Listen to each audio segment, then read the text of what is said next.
Hello guys, welcome back to Unit 5 of the 0478 iGCSE Computer Science syllabus. This is Cybersecurity, part of Unit 5, which is all about the internet. Okay, so today in particular, we're going to look at the range of cybersecurity threats that exist and the purposes of them and what they intend to do when a cybersecurity threat takes place. So we're going to start off with the keyword malware. Okay, so if you didn't already know, the term malware comes from these two words added together. We take the mal from malicious and the ware from software. So malicious software, meaning it's intended to cause harm. Okay, it's software designed to cause harm. And we're going to go through the different types of harm that they try to cause, as they all have different intentions. But that's the background and nature of what the word malware means. So when we look at different types of malware, the main ones that we cover in the syllabus include viruses, worms, Trojan horses, spyware, adware, and ransomware. Now, of course, some are more popular than others, and you might have come across some in your lifetime, particularly viruses. But the other types that we don't really come across as much generally just fall under the category of malware or sometimes just a computer virus. So we need to differentiate them and show knowledge of what these different types of attacks do and how we prevent them. So starting off with a computer virus, they obviously work in the same way a virus does in real life. They replicate across computers, just like a flu virus does. So it replicates from computer to computer, infecting them as they go along. They cause harm by deleting, corrupting, and modifying files. So this is specific to a computer virus. A computer virus's intentions are to delete, corrupt, and modify files so that you can't access them. Now, if we look at worms, worms replicate themselves in a similar way to a virus, but not always do they show that they are there because they are not intending to cause harm in the same way a virus does. Now, you might be wondering what a worm's intentions are, because if they aren't designed to delete or corrupt files, then what is the purpose of them? Now, what they intend to do is to slow down the computer enough that it makes you more susceptible to a malware attack. So if it slows down your computer enough that a virus can then get in, or some kind of hacker can then access your computer, that's a worm's purpose. Okay, so although it's not the same as a virus where it directly deletes your files, the worm tends to put you in a position where that can then take place. Okay, so if we move on to a Trojan horse, if you hadn't heard the story of a Trojan horse during the Trojan War, this is where the Greeks built a giant wooden horse and hid their warriors inside. Now, the horse was offered as a peace offering so that the war could come to an end. But as they allowed the horse in, obviously the army escaped and caused attack from the inside. So this term is used in the exact same way for a Trojan horse malware. The malware Trojan horse tricks a user to installing something that doesn't seem harmful, that just seems something normal, or something that the user has tried to obtain, whether it's a photo editing piece of software. It looks normal from the outside, but inside is obviously the malware. So once the Trojan horse is downloaded to the computer, it can then cause its harm from the actual physical hardware. Now, what it actually does once it's on the computer is steal information. It can control the computer, damage and corrupt files like a virus, or it could even create backdoors so that hackers can find their way into a system. So, unlike viruses, Trojans don't spread on their own. Viruses can spread by themselves, whereas a Trojan horse will rely on the user to execute them, as in download the software, download the file, so that it can get to the actual hardware. Okay, so they are different to a virus, but the intentions are also malicious. Next, we have ransomware, which is a type of malware that encrypts the hard drive of a computer. Now, when we say encrypts, it will take your data and put it in an unreadable format and will prevent access to the data. So if I download a ransomware, I would not be able to access the data on my device. It encrypts it in the way that I cannot retrieve it. Why does it do that? It then holds it ransom. So if you haven't heard this term before, it will ask for some kind of payment where you then have to pay the money to retrieve your data. Otherwise, they'll scare you and say it's going to be deleted. Now, of course, they could actually delete your files. That's why it's so harmful. Now, obviously, if you've got tons and tons of data on your device, photographs from many years ago, very important and sensitive information for your job, the first thing you're going to do is freak out and think, well, I need to pay. I need to unlock my computer so I can retrieve my data. That's only normal.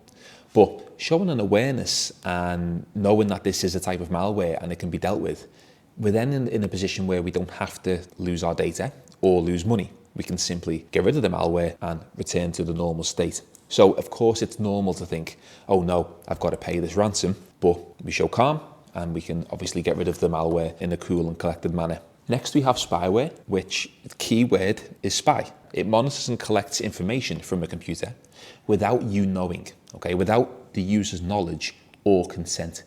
So it exists on a computer without you even knowing. The information that the spyware tries to gather is usually sensitive.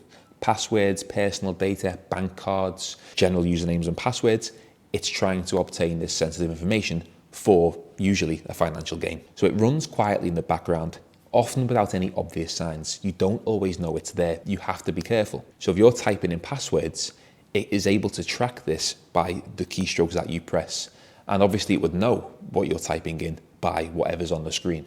So if you go to a website for a bank, for example, and you type in your online banking information, it can record all of the keystrokes that you typed in order to get into that system. Now, obviously there are security protocols in place which try and prevent this, but we still have to be careful. Okay, even just simply reading your browsing history, we do have to be careful because sensitive information can be stolen in this way. So spyware secretly monitors in the background without you even knowing. Adware just tends to throw multiple windows of adverts just to annoy you, just so that you click to get them away, and often try and obtain money in some kind of way, offering you prizes, offering you some kind of incentive to want to click it. Now, this isn't as popular as it was many years ago, but it can be annoying. And if you see lots of adverts appearing in your window, you could have adware on your computer. Now, a simple anti-malware program can sort this out, but you do have to be careful because you could accidentally click them. They could lead to further problems, but it's just showing you lots of adverts. Okay, so again, we have to show an awareness of what adware is, and it's just a huge number of adverts on your screen. Next, we'll look at a hacker. Now, obviously, you must have heard of this term at some point in your life, but a hacker is someone who accesses a computer system in an unauthorized manner. Okay, this is our keyword for a hacker. Unauthorized access to a system. So they aren't allowed in. That's what defines a hacker. Okay, they have many different methods and many different motivations why they want to get into a system. So if you think about who's being hacked, then that could lead to why. So if it's a bank, for example, a bank will probably get hacked to steal money, credit card details, bank card details. If it's a government website, probably hacked for some kind of political incentive. The reasons why, obviously there are thousands, but the point I want you to take away is that they access the system in an unauthorized manner. So if we look how hacking actually takes place and how hackers find their way into systems, two of the most common methods they use are through unpatched software and out-of-date anti-malware. What hackers will do is they will look for vulnerabilities in software in which they can find their way past. So as you probably are aware, your operating systems update all of the time. We've got iOS, we've got Android, we've got macOS, we've got Windows. Obviously there are lots more, but if we just take those for example, they update regularly. I'd say at least once a month. Usually all we care about is what new features might be added. How is it going to improve the experience for us? Do we get new emojis in iOS? Where does Windows change their taskbar to? So they're the noticeable changes that they make in these software updates. But more importantly, security issues are fixed constantly. Now, if hackers are finding their way into systems in the likes of Windows, it's going to be Microsoft's best interest to fix whatever hole they found when they got into the Windows operating system. And once they fix that issue and their team of developers fix the bug that was in the code, they need to update and send out the update to all of the people who have Windows. And the same goes for all of the other operating systems. So security updates, if you look at what's in an operating system update, they always include security fixes. Okay, so next time it happens, take a look and I'm sure you will see. It's not just new emojis being added. The other method through out-of-date anti-malware is the exact same way. If you have anti-malware software installed on your device, that is designed to keep malware off your computer. But again, once hackers find their way of getting a virus to your computer or injecting a Trojan Horse to your machine, they found the way in. So again, it's the anti-malware company that needs to update their software, fix it, and then push out the update so that the hacker can't get in the exact same way they did. Very similar ways, but again, 2 easy answers in an exam if you are asked about how hackers find their way into a system. So if we look at the next topic, social engineering, you might have heard of these terms before, especially phishing. And if you go to the junk email of your inbox, there's a good chance you might see a phishing email in there. Now, what we're talking about with social engineering is the technique of manipulating a human. Okay, so exploiting the human psychology, tricking people, similar to a Trojan horse, although it's much easier to spot in a social engineering example. The 2 examples that we need to know are phishing and pharming. So if we start with phishing, phishing is a type of social engineering attack where you receive an email that appears to come from maybe something that you are signed up to or that you at least know and you're aware of, okay? And the phishing attack is trying to retrieve some sensitive information from you. Okay, so an example could be is that you receive an email from your bank, okay, just like in the example here, and it's asking you to verify your account details. They could trick you to say that your account has been hacked or someone has stolen your password, so that they need to verify who you are to make sure it doesn't happen again.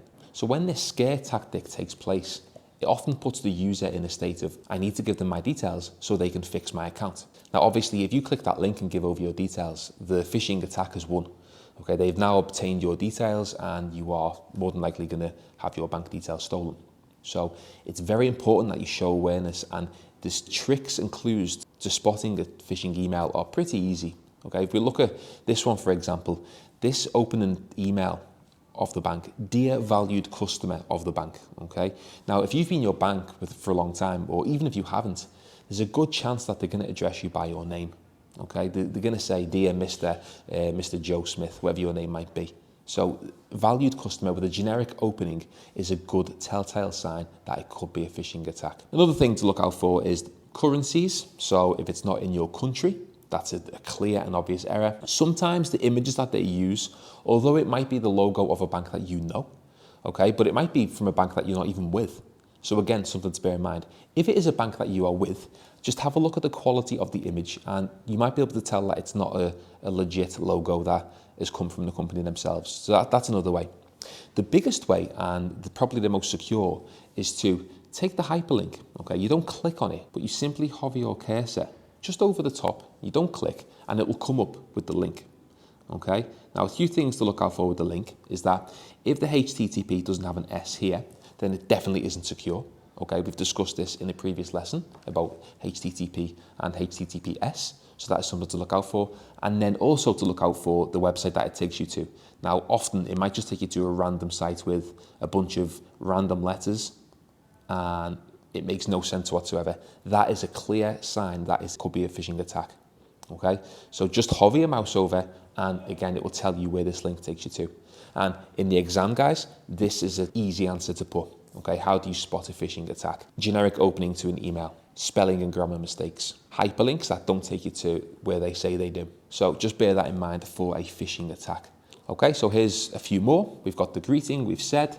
The sender's address is something to look out for as well. If you go to the top where you can see who sent the email, often it isn't a genuine email address and it'll be a random bunch of text or a slight misspelling of a company that they are pretending to be. Okay, so for example, if it's Apple or someone pretending to be Apple, the email could be support@apple.com. Okay, now obviously you know Apple isn't spelt like that, so that clearly isn't from Apple themselves. So that's something else to look out for, is the email address that it comes from. The link we've discussed, so just put your mouse on it and do not click. The email requesting for personal information, it's a good chance that, especially banks, they're not going to ask you for information via an email. They would more than likely get in touch with you via phone or ask you to come into the branch or even send you a letter. So genuine businesses don't often send for personal information through an email. Another way, sense of urgency. So 2 common tactics. One is the scare tactic, which we've discussed. Your account has been hacked. Please give us your details to make sure. Or It's usually some kind of incentive. You've won a prize, you've won $1 million, click here to receive it, you've won a free PlayStation 5.